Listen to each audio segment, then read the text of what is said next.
피오렌티나 대 라치오인데 일단 멤버 한번 보고 시작하겠습니다. 보시다시피 이번에 보베라든지 콜파니, 고젠스, 카탈리 그리고 이제 데헤아까지 피오렌티나가 영입 러시를 상당히 많이 했습니다. 원래 여기보다도 이제 구드문드손이라든지 레네 아들리 이런 추가적인 사실 영입이 더 있었어요 원래는. 그래서 이번 시즌 피오렌티나는 돈을 대단히 많이 썼다.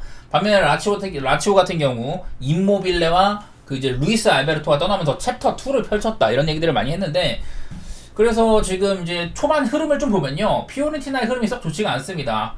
지금 3무 1패로 돈 쓰는 값을 못하고 있죠.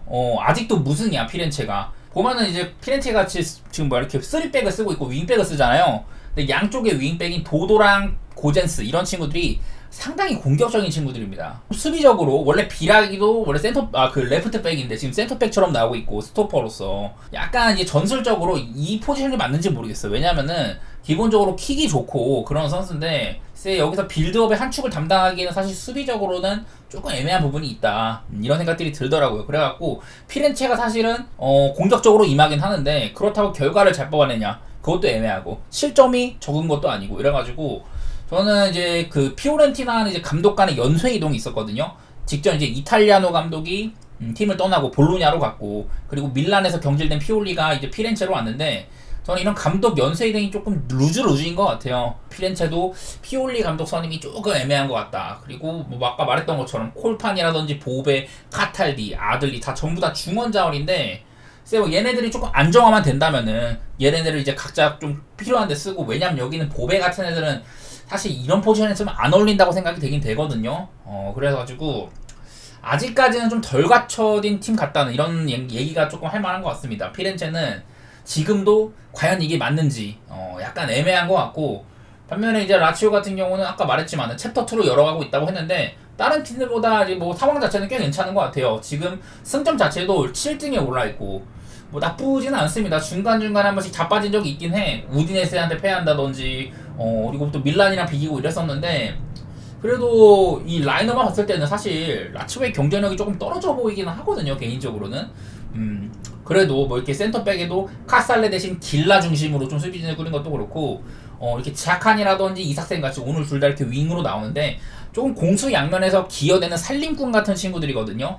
이런 애들이 많은 것도 조금 현대적이다 이렇게 얘기할 만한 것 같고, 뭐 오늘도 이제 블라유디가 선발로 나오는데 여기 뭐 타티 카스테야노스 같은 애도 있고, 저는 뭐 가끔 이렇게 재능을 보여준다면 올 시즌도 라치오는 현 시점에서는 지금까지 본 거로는 챕터 2인데도 유럽 대항전 진출권까지는 갈 것 같아요.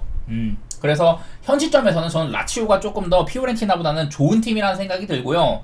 글쎄 나는 이게 뭐 피오렌티나가 홈이기는 한데 개인적으로는 이게 왜 나는 라치오가 역배인지 잘 모르겠네. 그래가지고 뭐 욕심을 안 부린다면은 저는 라치오의 프렌 정도, 그리고 피오렌티나의 게임 운영 특성상 저는 오바도 한번 생각해 보도록 하겠습니다. 첫 경기는요. 자, 그리고 다음 몬자 대 볼로냐. 둘 다 이렇게 좀 하위 쪽에 있습니다. 몬자는 16등, 볼로냐는 18등. 챔피언스 리그까지 나가는 볼로냐인데 아직까지도 승이 없어요. 둘 다 3무 1패로 지난 시즌에 비해서 많이 실망스러운데, 특히 볼로냐가 그렇죠. 잠깐 언급했지만은 이 작년에 피오렌티나 감독을 맡던 그 이탈리아노 감독이 볼로냐 감독으로 오고, 볼로냐의 감독이었던 티아고 모타가 유벤투스로 갔습니다. 결론적으로는 지금 볼로냐는 감독을 잃은 게 굉장히 커 보인다. 제가 이제 작년에도 볼로냐가 조금 이제 전원 수비, 전원 공격 같은 상당히 좀 전술적인 색채가 많이 드러난다고 했는데 감독을 갈자마자 이런 동력들을 많이 잃어버린 것 같다. 지금 사실 이제 볼로냐가 시즌 초반에 보면은 상대들이 그렇게 막 어려운 팀까지는 많이 없었거든요. 중간에 뭐 나폴리한테 지고 이런 건 있지만은 우디네스, 나폴리, 엠폴리, 코모, 칼초. 사실 근데 여기 중에서 우디네스나 엠폴리는 지금 실제로 세리아 초반부터 굉장한 좀 이런 뭐 업셋 가능성들 이런 것들을 보여주고 있는 팀들입니다. 그러니까 볼로냐가 나름대로 조금 잡힐만한 팀들한테 잡힌 거긴 한데, 그렇다고 하더라도 지난 시즌 챔피언스리그에 나가는 그런 스쿼드 치고는 지금 결과가 상당히 아쉽기는 하거든요. 그런 거를 먼저 얘기해야 되고, 반대로 이제 몬자 역시 몬자도 이제 뭐 인터밀란이라든지 피렌체 얘네들이랑 비기긴 했어도 어쨌든 3무 1패죠. 무승이고 좀 이제 만난 애들도 얘도 조금 어려운 애들이긴 했어. 엠폴리 아까 제가 언급했었고, 제노아도 만만치는 않은 상대이긴 하죠. 피렌체, 인테르 전부 다 어려운 애들을 만났기 때문에 두 팀 다 이런 초반에 안 좋은 행보가 어느 정도 이해는 간다. 근데 사실 어쨌든 간에 챔스도 나간 볼로냐고 얘네들을 몬자보다 아래로 둘 수는 없을 것 같거든요. 볼로냐는 그리고 직전 경기 챔피언스리그에서도 이거 본인들도 많이 놓치긴 했지만은 샤흐타르전도 원래 샤흐타르가 페널티킥을 얻었는데 이걸 실축을 했단 말이죠. 그래서 원래는 이 경기도 패할 만한 경기긴 했다. 어쨌든 간에 뭐 0대 0으로 끝나긴 했는데 전반적으로 제가 이제 볼로냐의 경기를 종종 봤을 때는 확실히 작년의 모습을 기대하면 안 되겠다. 이런 생각들이 많이 들고, 몬자 같은 경우는 뭐 디그레고리오라든지 콜판 이런 핵심 자원들이 나갔는데 빈자리를 제대로 채우지 못했다. 작년보다도 아래의 가능성이 높고, 저는 이런 생각들이 좀 들어요. 몬자는 많이 질 것 같진 않은데, 그렇다고 해서 승리를 쉽게 챙기기도 어려울 것 같다. 전 앞으로 올 시즌에는 몬자는 꽤나 좀 무맛집 냄새가 조금 나는 것 같고, 현 시점에서 당연히 볼로냐가 조금이나마 좋은 팀인 건 맞아. 그래갖고 저는 굳이 본다면 볼로냐의 햄무도 보고 무승부도 좀 예측해 보도록 하겠습니다. 볼로냐가 조금 더 나은 팀인 건 맞는데 그래도 뭐 몬자가 홈이라는 점이라든지 뭐 그런 것들 생각 좀 해볼게요. 확실한 거는 현재까지 볼로냐는 얘네 정도는 이겨줘야지, 이런 경기들을 승리하지 못했다. 그게 조금 커 보여가지고 저는 이 경기도 한번 무승부 쪽으로, 고배당 쪽으로 노려보도록 할게요. 자, 그 다음에 이제 AS 로마입니다. 로마. 자, 로마는 이런 거 한번 보면서 시작할 텐데, 자, 먼저 로마가 지금 개막하고 나서 못 이겼습니다. 네, 개막하고 나서 지금 4경기 동안 무승이거든요. 역사상 4번째라고 하더라고. 1012 시즌 이후 처음인데, 이 1012 시즌은 로마가 맨날 그 전까지만 해도 인터밀란이 세리에의 왕이었고, 뭐 유벤투스도 세리에비로 강등당했었고, 밀란도 많이 헤매고 이럴 동안 로마가 보통 인터밀란 바로 다음 가는 2위 포지션이었었거든요. 근데 그 시즌에는 6위를 하고 챔피언스 리그도 못 나갔다. 그만큼 그때 이후로 로마의 출발이 좋지 않다는 건데, 지금 AS 로마는 큰 문제가 있습니다. 데로시 감독이 잘렸어요. 이제 데로시가 원래 로마의 레전드기도 하고 뭐 그랬는데, 좀 다소간에 빨리 잘린 감이 있긴 하지만 지금 보시다시피 올 시즌에 사실 뭐 리그에서 무승인 것도 그렇고, 올 시즌 무승인 것도 그렇고, 지난 이렇게 9경기 동안 보면은 1승 5무 3패였거든요. 그러니까 작년에 이제 무리뉴 감독이 잘린 이후에 빠르게 이제 데로시가 수습을 해가지고 막판에 경기력이 이랬습니다. 데로시 감독이 부임하고 막 이랬었어요. 그래서 챔피언스 리그랑 조금 멀어져 있다가 챔피언스 리그 진출권까지도 가고, 로마의 후반기 질주가 대단했는데, 근데 까놓고 보면은 막바지에는 사실 이랬다는 거죠. 그리고 올 시즌 초반도 좋지가 않다. 왜냐면 로마가 이번에 돈을 엄청 많이 썼거든. 투자를 많이 했는데 이런 꼴을 보고 있으니까, 야, 이거 데로시로 가면 안 되겠다. 구단 내에서 이제 좀 수네부와 데로시 간의 갈등도 조금 있었었고, 어쨌든 로마는 지금 데로시가 잘리고 이제 좀 임시 감독 체제로 이렇게 가는 형편인 것 같아요. 반면에 이제 우디네세는 지금 리그 1등 달리고 있거든요, 얘네들이. 네, 지금 아마 이제 어제 뭐 이렇게 바뀌었는지는 모르겠는데, 바뀌었네. 토리노가 이제 한 경기를 더 해가지고 승점 11점으로 1등이긴 한데, 우디네세가 시즌 초반에 지금 승점 3승 1무로 1등이에요. 이게 1112 시즌, 그러니까 이제 한 12년 13년 전쯤이죠. 그때 당시에 7라운드 경에 리그 1위를 달성한 적이 있었다. 이때가 공교롭게도 이때 당시에 알렉시스 산체스 있죠. 산체스가 원래 바르셀로나에서 활약하기 전에 원래 우디네세였거든. 이때 당시에 산체스가 우디네세에서 절정이었었고, 뭐 디나탈레도 있었고요. 그리고 올 시즌에는 다시 우디네세로 산체스가 컴백을 했다. 물론 지금은 경기는 많이 못 뛰긴 하는데 어쨌든 상징적으로는 산체스가 우디네세로 다시 돌아왔고, 거의 뭐 한 12년 만에 다시 한번 리그 1위까지 한번 찍어는 봤다. 그런 것들이 보여요. 우디네세는 보면은 일단 뭐 상대한 팀들이 뭐 코모 칼초, 파르마, 라치오, 볼로냐, 얼핏 보면 좀 어려운 상대들도 많아. 근데 일단은 볼로냐 조금 올 시즌에 많이 약해졌고요. 라치오 이긴 건 대단해. 근데 코모 칼초 상대는 이건 좀 쉬운 승리였었고, 파르마 상대로도 이것도 상대의 퇴장 변수가 조금 있었거든요. 그 뒤로 이렇게 뭐 역전까지 해내고 이랬었는데, 우디네세 어쨌든 간에 뭐 이런저런 사정이 내부적으로 있었다고 합니다만은 지금 우디네세가 꽤나 괜찮아 보이긴 하거든요. 근데 상대인 로마가 투자를 많이 했음에도 감독까지 갈고, 지금 이제 데로시 감독 갈고 첫 경기니까 그만큼 불안전한 측면이 많이 있다는 거예요, 로마가. 그러니까 딱히 나는 물론 이번 시즌에 로마를 보면서 이게 뭔가 디발라랑 소울레의 조합이 별로 안 좋아 보이는데, 얘네를 공존시키기엔 어려워 보이는데, 막 이런 생각들을 많이 했어. 그건 맞는데, 그렇다고 해가지고 새로운 뭐 임시 감독이 온다든지 해가지고 그런 문제를 빠르게 수습하기 좀 어려워 보이긴 하거든요. 그래서 저는 똑같이 좀 생각이 드는 게, 로마는 오늘도 글쎄 확 달라진 모습을 보기는 어려울 것 같다. 우디네세 시즌 초반 스타트 좋은 편이고, 뭐 라치오까지 잡아내는 등 이런 모습을 보이다 보니까 개인적으로는 지금 흔들리는 로마라면은 우디네스의 프렌 정도는 봐도 좋을 것 같습니다. 저는요. 작년에 이제 뭐 로마가 잠깐 이렇게 살펴는 봤었는데 작년에 로마가 원래 홈에서는 엄청 잘했었거든요. 근데 이제 시즌 초반에 엠폴리한테도 잡히고 하면서 막 작년에 이렇게 막 로마가 홈에서는 뭐 무패 행진까지 달리고 그랬어. 인터밀란한테 잡히고 챔피언스리그 라이벌 볼로냐한테 잡히고 이랬지만은 올 시즌은 빠르게 이렇게 엠폴리한테까지 잡히는 모습이 있어가지고 이렇게나 흔들리고 있다. 이런 부분들을 생각을 하면은 저는 오늘 우디네스의 프렌 정도 한번 고배당이지만은 가봄직도 한 것 같아요. 자, 그 다음으로는 이제 인터밀란 경기 한번 가볼게요. 오늘 밀란 더비가 있습니다. 인터밀란 대 AC 밀란 밀란 더비가 있는데 오늘 근데 일단 이런 게 있습니다. 인터밀란은 둘째 치고 AC 밀란의 예상 라인업인데 지금 4-4-2로 나오잖아요. 지금 밀란도 그런 게 있습니다. 밀란에서 이제 올 시즌 새로 온 폰세카 감독이 지금 경질 직전이에요. 이제 직전 리버풀한테 챔피언스리그에서 학살을 당했잖아요. 그날도 파볼로비치가 똥꼬쇼를 펼쳤다.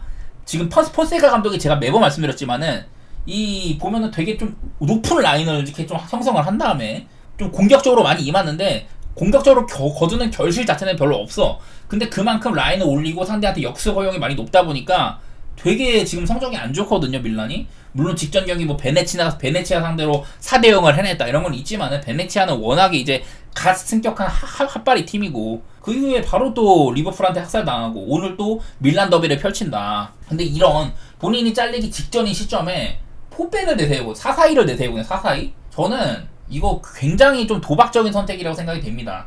왜냐하면 인터밀란은 그냥 단순히 리그를 넘어서 직전에 이제 맨시티한테로 대단한 무승부를 거뒀었죠. 그만큼 세계 이런 유럽 무대 대륙에서도 통하는 레벨인데 그런 팀의 중원을 상대로 이렇게 린데르스 포파나 2명의 이렇게 좀 중원 자원을 쓴다.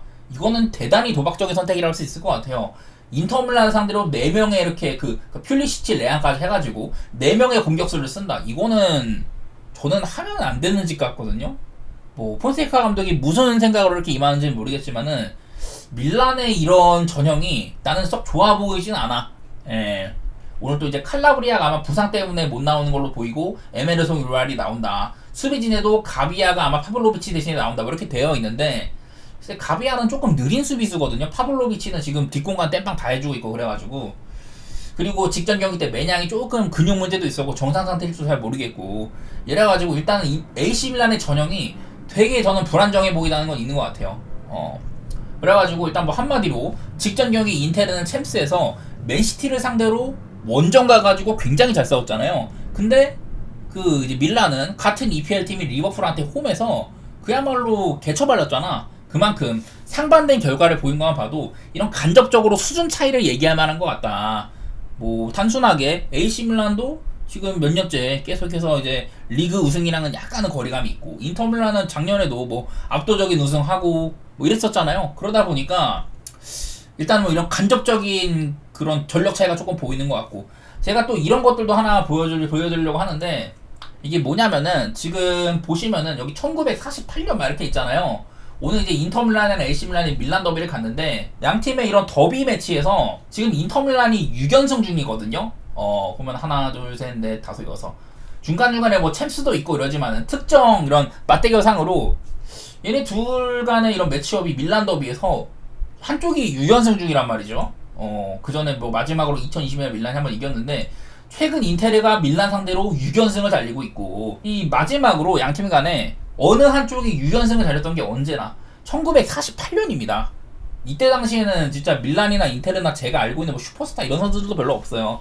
그 정도로 엄청 오래전에 한쪽이 이렇게 일방적으로 팼던 게 엄청 오래됐다는 건데 지금 2024년에 거의 한 뭐 66년만? 뭐 하여튼 이 정도 만에 몇 년 만에? 한 70년 만인 것 같은 그 정도 만에 어느 한쪽이 이렇게 일방적인 기세로 밀고 있다. 그래가지고 저는 오늘 이런 뭐 예상 라인업이지만은 밀란의 불안정한 명도 그렇고 지금 밀란이 처한 상황이라든지 직전 챔피언스 리그의 모습들이라든지 그러니까 요 시즌 흘러가는 행보 같은 것들이죠. 이런 것들을 다 종합적으로 고려를 하면은 저는 이거는 인터밀란 일단 질 것 같지는 않고 밀란의 전형을 생각하면은 오바도 볼만한 것 같고 저는 인테르 승의 베이스로 뭐 마헨이든 햄부든 전부 다 도전해볼 만한 것 같습니다. 자, 그리고 마지막으로 이제 맨시티 대 아스날 한번 얘기를 해볼 텐데 얘네들은 좀 기록적인 측면에서 얘기할 게 많습니다. 맨시티는 일단 뭐 얘네들도 맞대결 같은 것들 한번 찾아는 볼게요. 일단 뭐 맞대어 같은 것들 보면은 맨시티는 2019년 이후에 홈에서만 보면 오늘 또 홈이니까 홈에서 뭐 승리 쭉 보면은 가끔 이제 아스날이 비긴 적도 있는데 아스날이 맨시티가 2015년 이후 아스날한테 홈에서 9경기 동안 무패거든요. 7승 2무로 달리고 있는데 근데 반면에 이제 아스날은 작년에만 해도 맨시티 일단 원정에서 이런 그 연패 행진을 끊었었고 1승 1무로 달렸습니다. 그러니까 지난 2년 동안 아스날이 이 강력한 맨시티의 우승 라이벌로 임해서 이렇게 좀 올라왔었잖아요. 그러면서 작년에 1승 1무를 하기 전까지만 해도 양팀의 맞대결상으로 맨시티 원정 같은 아스날은 15경기 동안 2무 13패로 엄청 열세였거든요. 작년에만 1승 1무를 해냈다. 이 정도로 어느 정도 아스날이 맨시티랑 조금 삐까치는 이런 레벨까지 올라섰다. 이런 얘기를 좀 해볼만 하고 그러니까 어쨌든 저는 아스날이 위닝 멘탈리티가 생겼다고 생각이 들거든요. 옛날에 이제 몇 년 전만 해도 맨날 뭐 사스날이다, 이제는 사스날도 못한다, 7년 동안 챔피언스 리그 못 나가고 그런 아스날이었는데 최근 한 2, 3년 동안은 계속해서 리그 이런 레이스를 펼치면서 위닝 멘탈리티가 생겼고 충분히 경쟁력 있는 상태라고 보여요. 그리고 오늘도 뭐 외대고로는 없지만은 이제 라이스가 그 브라이튼던 퇴장에서 돌아왔고 오늘도 아스날이 토트넘 그리고 첼시 아탈란타 맨시티 원정 3연전이라서 개빡세기는 한데 근데 아스날은 뭐 이런 건 있습니다. 지금 EPL에서 원정 11경기 연속으로 지금 무패 행진 달리고 있습니다. 10승 1무거든요. 중간에 한번 맨시티랑 작년에 비겼던 거 이렇게 있고 4월달에 그래서 아스날이 꽤나 원정에서도 경쟁력이 있다는 소리를 하고 싶은데 문제는 지금 이제 맨시티가 리그에서 지금 이런 상태거든요. 쭉 보시면 그냥 이런 상태야. 그 전에 이제 마지막으로 패했던 거 이렇게 보면은 아스톤 빌라한테 이때 아스톤 빌라 홈에서 연승 달릴 때 그때 한번 패하고 그 뒤로 보면은 맨시티가 EPL 27경기 무패 행진을 달리고 있다. 23승 3무거든요. 그리고 이렇게 13연승 구간을 달리고 있어가지고 제가 방금 아스날의 강력한 원정 성적을 말씀드렸지만은 그보다 더한 맨시티의 리그에서 이런 압도적인 모습들 이런 것들이 참 거슬린단 말이죠. 최근에 이제 아스날이 뭐 외대고로를 잃은 것도 있지만은 공격에서의 동력은 좀 아쉬워 보여. 제가 봤을 때는 수비는 되게 확실하거든요. 더구나 오늘 라이스까지 돌아와가지고 제가 저번에 라이스가 있을 때는 상대방의 역습을 차단하는 능력이라든지 상대방의 역습에서 슈팅까지 이어지는 것을 방지하는 능력 이런 것들이 굉장히 좀 차이가 크다고 했었는데 라이스가 없을 때 토트넘 상대로 꽤나 잘 견뎠습니다. 아스날이 그래가지고 저는 지금 그 직전 아탈란타도 사실 아탈란타가 수비는 되게 흔들리는데 공격은 좋은 팀이거든요. 근데 그런 팀 상대로도 0대0을 거뒀다. 원정 가가지고 작년에도 이제 무승부 역시 0대0으로 끝났고 그때도 맨시티가 가둬놓고 패긴 했는데 아스날을 못 들었거든요. 저는 오늘 맨시티 아스날도 한번 무승부라든지 언더 이런 쪽으로 좀 가보려고는 합니다. 물론 지금 화면에 나오는 것처럼 맨시티의 이런 13연승 달리고 있고 이런 게 보이긴 하는데 근데 이제 재작년부터 아스날은 위닝 멘탈리티가 확실히 있고 맨시티랑 리그 타이틀을 두고 맞짱 뜰 만한 레벨이다. 이런 것들 얘기 한번 해보면서 저는 오늘도 한번 좀 치열한 경기 기대해 보도록 하겠습니다. 무승부라든지 언더 이런 쪽으로 생각해 보도록 할게요. 자, 일단 축구는 여기까지만 일단 준비한 게 있는데 원래 뭐 따로 좀 대충 살핀 것들도 있긴 있어요. 빌바오 같은 애들. 빌바오 원래 홈에서의 무지막지한 팀인데 빌바오가 원래 홈에서 이랬었거든요. 그래갖고 어지간하면 빌바오 홈일 때는 빌바오로 보는데 직전 꼬마한테 간만에 정말 오랜만에 패배를 내줬다. 마지막으로 패했던 게 작년 초반에 레알한테 개막전에서 패했거든요. 그 이후로는 홈에서는 쭉 잘했단 말이야. 리그에서. 근데 올 시즌에 지금 홈에서 한 3경기 만에 꼬마한테 또 패했습니다. 1년 만에. 이러다 보니까 물론 오늘 뭐 셀타비고 정도면 상대할 만한 레벨이긴 한데 빌바오가 작년만한 공격력도 조금 안 갖추고 있고 이래가지고 원래는 빌바오 쪽 이런 칭찬들을 하려고 했는데 이거 일단은 참고하시라고 준비를 해봤었고요. 이제 뭐 슈투트가르트 대 도르트문트는 그냥 뭐 이거 돌문이 작년에 슈투트가르트가 사실 리그 2등을 했거든요. 1등이 그 레버쿠젠이었었고 2등이 슈투트가르트, 3등이 뮌헨이었단 말이야. 그만큼 사실 슈투트가르트도 작년에 레버쿠젠이 워낙에 뭐 무패 우승하고 이래서 그렇지 슈투트가르트 역시 대단한 행보였거든요. 근데 그 슈투트가르트의 좀 많은 인재들을 도르트문트가 빼갔다. 이런 영입 같은 거, 현황 같은 거 보면은 뭐 세르주 기라시라든지 작년에 아마 슈투트가르트에서 가장 많은 득점을 했을 거예요. 기라시를 빼간 거라든지 수비수인 안톤 빼간 거라든지 도르트문트가 슈투트가르트에서 좀 빨대를 많이 꼽았는데 오늘 양 팀이 격돌을 한다더라. 근데 지난 몇 년 동안 슈투트가르트가 돌문 상대로 지금 2시즌째 패하지 않았었거든요. 두 시즌은 아니고 한 4경기째 무승부 승승승 뭐 이런 식으로. 슈투트가르트는 작년에 비해서 약간 전력이 빠지고 그런 상황인데 도르트문트는 작년보다는 오히려 경쟁력이 있는 상태다. 이런데 오늘 또 슈투트가르트의 홈이다 보니까 그냥 뭐 이런 배경적인 부분들, 외적인 부분들, 경기하기 전에 이 돌문이 슈투트가르트 애들을 많이 빼왔다든지 그런 것들 참고하시라고 좀 준비를 했는데, 이런 거는 간단하게만 얘기하도록 하고요. 혹시라도 제가 이따가 물류까지 분석 마친 이후에 형님들이 축구 쪽에서 궁금하신 경기 있다 그런 거는 한 두세 경기 정도 받아가지고 좀 더 얘기해 보도록 하고,